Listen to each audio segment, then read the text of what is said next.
One of the highlights from the National Safety Council Congress and Expo held earlier this week in Indianapolis was the unveiling of OSHA's preliminary top 10 violations for 2017.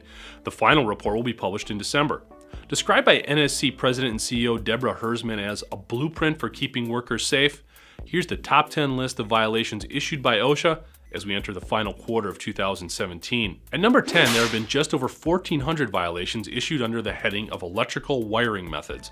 Basically, this reg pertains to all the general wiring procedures in a building or factory. At number 9 is the only newcomer to the list. Over 1,500 violations were registered for fall protection training requirements. It seems employers are failing to properly provide training programs and materials to employees as it relates to fall protection. At number 8, a personal favorite of my colleague David Manti, is over 1,900 violations have been recorded for improper machine guarding. At number 7, there were over 2,100 violations related to improper use of powered industrial trucks or forklifts and similar vehicles. Number 6, it seems like we're still struggling with proper ladder use, as over 2,200 violations have been reported. At number 5, we see that lockout tagout continues to present safety challenges with nearly 2,900 violations so far in 2017. At number 4 is respiratory protection.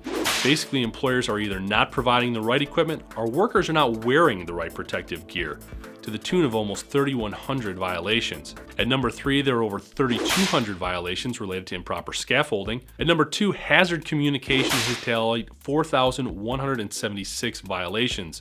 This comes down to properly classifying, labeling, and displaying the correct labels for hazardous chemicals and other materials. And finally, at number 1, registering 6,072 OSHA violations so far in 2017 is fall protection.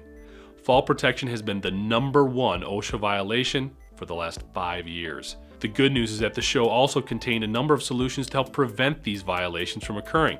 And more importantly, the tools, equipment, and personal protective equipment to ensure that those working in potentially dangerous environments can safely do their jobs.